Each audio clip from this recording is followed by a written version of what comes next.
I had such a great game. I'm playing a deck that I'm calling the Queen's Army because it is a Sliver Queen deck, but unlike the pure control deck, this one runs quite a few beaters.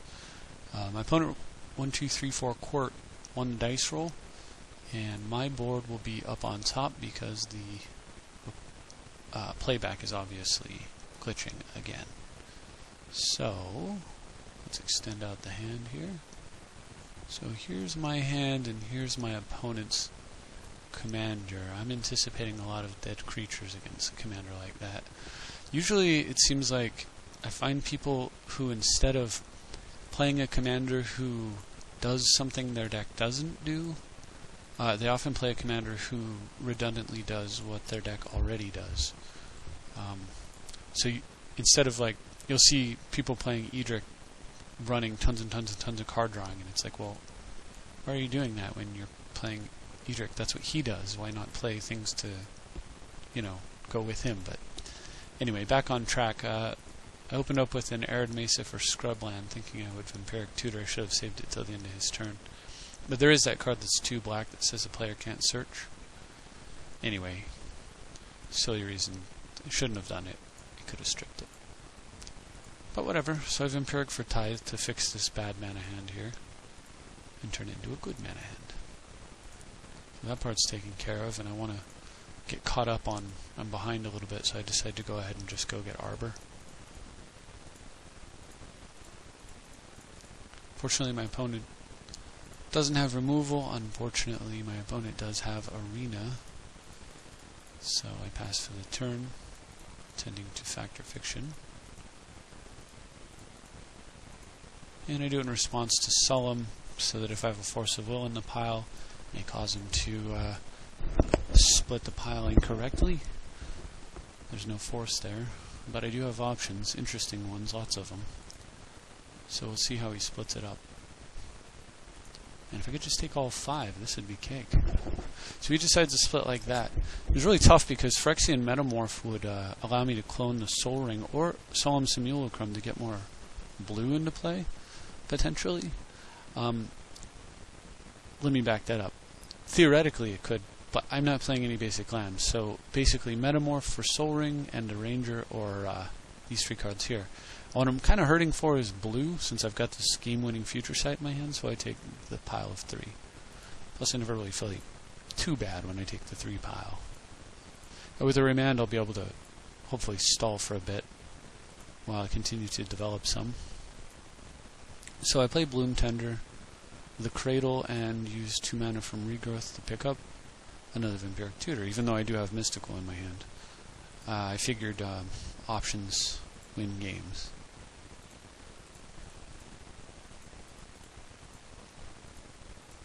So I was hoping my opponent would play his commander there, and then I'd just remand it, it would carry on. Or something that I could ignore and I would tutor. But he plays Profane Command, and really, of course, wanted Bloom Tender, because what happens is, if he plays, say, something where he's not able to kill Bloom Tender, and I have a turn where I'm able to cast Bloom Tender, next turn, sacking Wooded Foothills, going to get blue-red Volcanic Island, casting Bloom Tender off of these, tapping Blue Tender, then for 5 mana, producing multiple creatures, which then powers Cradle to produce even more creatures. It would have been amazing for me. So, anyway, my opponent kills Bloom Tender, and if I remanded the Profane Command, he would have just killed it again, so I let it go. And he plays Spectre, which is perfect because I have a 1 mana solution to it instead of the remand, which means I get to tutor this turn instead of waiting a turn.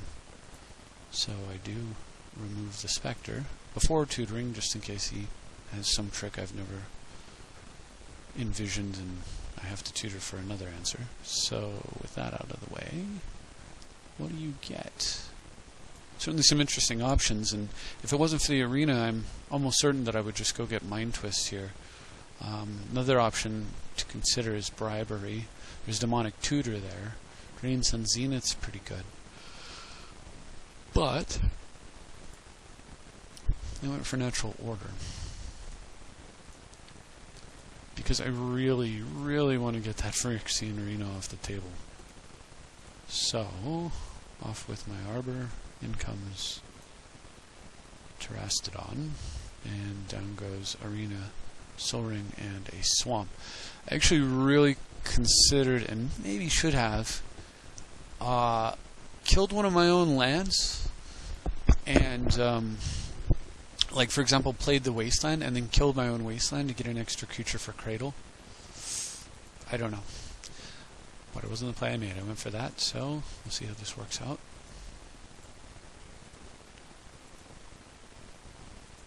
Now bear in mind, of course, I've got the Remand and I've got Wooded Foothills, which I really would like to be, I fully intend to use to go get Volcanic Island. So I'm feeling pretty solid here. Look what he plays. Not only will that kill Terastodon, but it's going to hurt my mana base, obviously take a card, and it's going to open me up to some damage here. I can't even remand it, really, because if I remand it, he's just going to replay it. I have to let it go. So I sacked to go get Volcanic thinking, yeah, I'm going to remand, and then realize I can't make that play. It's a waste. So I pitch, he pitches Drownu. I pitch Wasteland. It's not so good against him. I have to sack Terastodon. Thought he might kill his Solemn there, but whatever. And then, what do you sack? I mean, Cradle is a total bomb in this deck, but I just have to do it. I have to let it go. So I kill my Cradle.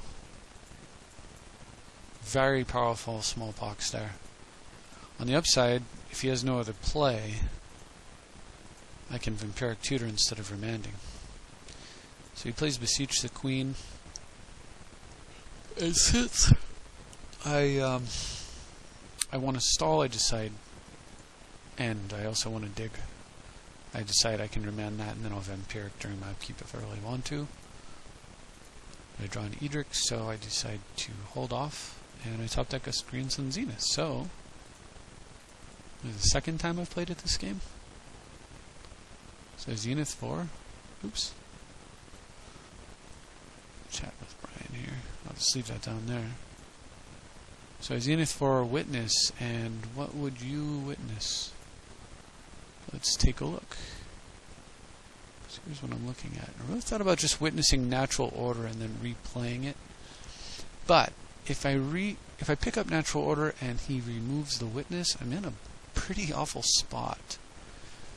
However, I guess that could be said for most things. I would get Factor Fiction, but I wasn't sure that I had time to play the Factor Fiction with this kind of damage coming in, and I've got Edric to refill. So bearing in mind that I do have the Edric, I get Gaia's Cradle again. He lays the beat, so I'm obviously not going to trade a mana source to allow him to draw a card. So he gets his Beseech off for a Night's Whisper. Very, very weak. It's not a Necropotence. But it does let him draw 2 right now, so good. I was pretty happy to see that. Spending 5 mana to draw 2 cards, to draw 1 card over what you had in your hand. So anyway, I go ahead and just draw. I don't Vampiric. And there's a Trinket Mage off the top, which is perfect, because I'm able to use it to get Soul Ring. And Cradle now produces 2, and I can ring and Edric and draw a card. Alright. Now I'm definitely planning to Vampiric, right? Now that I have tons of mana, I can go get power cards, make power plays. But look at that top deck, Consecrated Sphinx, man. This game's actually turning around. With my opponent copying my Cradle, I'm a little concerned, but I mean, still, it's looking pretty good. And he plays Chilled to the Bone, destroy target non-snow. So Edric's gone, that's fine. I've got Sphinx, and now I feel it's a good time to protect my life total. Even though it does cost me 1 mana with Cradle, I'm good. Next turn. Costs him 2, since he now has a Cradle. So, and beautiful thing here is Sphinx comes down. I have just the right amount of mana where I can play the tapped Hallowed Fountain and Vampiric at the end of his turn. Finally, now that I have a window. So bloop bloop, cards for me, and what great cards they are. Well, I don't know about Tomb, but Shackles is a big deal there. So the guy just, I don't know if he always had that or what, but he Grim Tutors and finally gets the card he should have got in the first place. Necropotence. And if that wasn't enough, he's got a Wasteland to go with. So now he's got a Cradle and a Necropotence. And my Cradle's gone for the second time this game. Yuck. So he Necros up a bunch. 1, 2, 3, 4, 5. Yeah, what does he have? 7? Draws 7? So he draws up the hand of 10. That seems reasonable. Since I do have threats, like if I was just playing pure control, and I were him, I'd probably Necro for maybe 5 more. But yeah, against with damage on the table, I can see getting a little less, and then just getting the perfect hand of 10 seems reasonable. So he pitches Wormcoil Engine, which I totally don't agree with the Necropotence in play, but whatever. He did it. And Gascomore, which is just bad in the swamp. Makes sense. So I've Vampiric Tutor. And the extra frustrating thing is Necro turns off Sphinx. So I vamp for Tez because I cannot allow him to have mana to go with that Necro. And make the following play. Tezzeret 4 or 2. Clink. So not perfectly locked down under the orb thanks to the power of Gaia's Cradle, but we're in a decent spot here. And of course I don't swing, trying to protect my life total, trying to protect my Tezzeret. For whatever good luck finally shines my way, and he doesn't have removal for the Sphinx. So I'm able to untap, and that extra turn is a big deal. So first things first, X is 0. Get rid of the risky Ancient Tomb. Down comes Shackles, a land, and give me my Elephant. Which basically takes a mana source, gives me a defender, and allows me to start hitting chunks out of his life total. Basically, you know, this guy says your opponent, you know, discards 4 in a way with Necro out. So my opponent starts looking for a solution.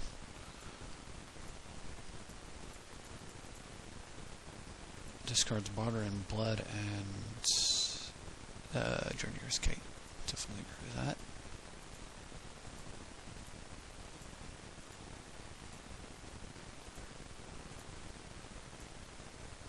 And look at that. What a great thing to go along with the Winter Orb, huh? So I just run it out there.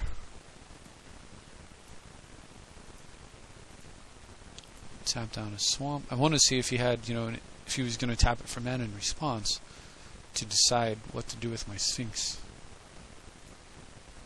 So what I decide is I'm not going to swing. Not with opposition. Not until all of his mana is locked down. If only this were actually a forest searching land, I'd go get the creature. I'd go get a creature with it and have a +1 creature for Winter Orb, but it's not. So I go get blue instead and drop Future Sight into play. You get a free island, or out of it. And look at that top card. What a beauty to go with his opposition, right? This game should be over. So my opponent untaps, and I'm able to then tap one of his swamps. And I go ahead and just, I don't want to mess around with it. I Sphinx down his Elephant. But look at that. He's got a Cabal Coffers. So if you do the math, 7, he got 7 mana. It means he has 7 swamps. My life is 7. So what could he have to win the game? Well, he could have a Corrupt. He could have an Oblivion Stone right here. And he can tap the Cradle for the 1 mana he needs to use it. He could have all his Dust, which, while not winning the game, would certainly get him back in the game, especially since he can Necro and set cards aside first. What does he have?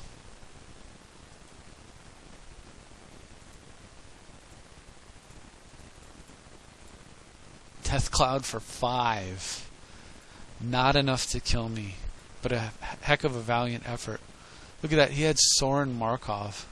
He could have, if that had been Sorin's, I forget what it's called, Soren's Command or something. Could have been 10 damage there. So there's another way he could have won with direct damage. How awful. And he almost pulls it off with the Death Cloud. But instead, he Mind Twists himself, cleans out all my offense. Kills, of course, a bunch of land, and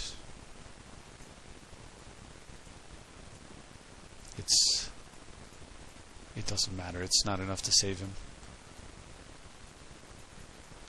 And his life loss, he can't even kill Tezzeret with it, which actually I wouldn't do if I were him. I mean, the best play for him now is to play like Lake of the Dead. So if he could play Lake of the Dead, and then he could play the black spell that forces your opponent to draw 2 cards and they lose 2 life, which you can also play on yourself, of course. That'd be another way he could win. Or Lake of the Dead and drain life for 2. So it's, while I'm in great shape here, it's definitely not over yet. You could still win. I always like to plan for, what could happen, even though at the moment I can't stop it. So I just play the land for free, I play the guy for free.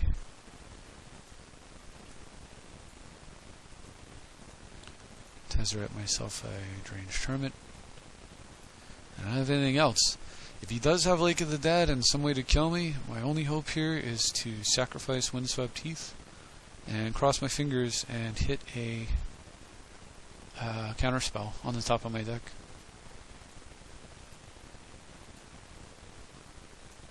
Tap down his swamp, of course. We're not going to let him have any mana. He's got a bog.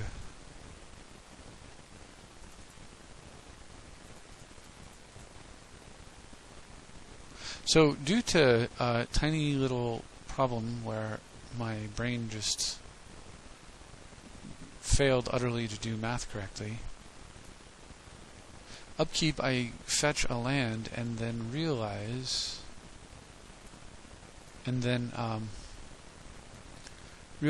that I'm going to let the Hermit go, because 2, 3, 4, 5. In my head, I was like, "Oh no, I don't want to sack the Windswept Heath because I don't want to get any closer to dying for whatever reason." So I accidentally click to. So when I get to the point, I click to pass priority on the Hermit. So then it got to the part where it asked me to pay the Echo cost, and I realized, oh hey, I'd like to pay the Echo cost on this so that I can kill him this turn.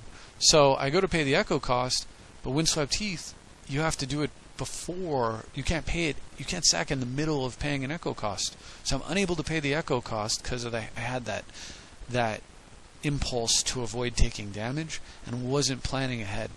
So I shot myself in the foot, and I give my opponent another chance potentially to Lake of the Dead and kill me. Maybe. Unless I can find a way to just kill him this turn. So, we'll see. So I play Scalding Tarn, and then, again, I'm like, what do I do here? I actually apologize to him for my bad play, even though it leaves him in the game. But, Tezzeret's at 4, so we're good. So I Tez for 3 into a Sword of Feast and Famine, and hey, there's a Garruk on top, might as well. So I Garruk, untap the lands I used to play Garruk, tap those same lands again to equip, and mash. They're all about to be untapped anyway. And that's it. A fairly spectacular finish in the face of a Necropotence due to a bit of a desperation play. But that Vampiric Tutor for Tezzeret won that game, I think. So I hope you enjoyed it. I certainly had a lot of fun playing that game. Here is the deck list as it stands now. Having a debate on whether or not I can get a Cryptic Command in there. Not a debate, but a discussion with Brian. And not sure what else I can do to improve this deck further, but I definitely love it so far. I'll see you next time.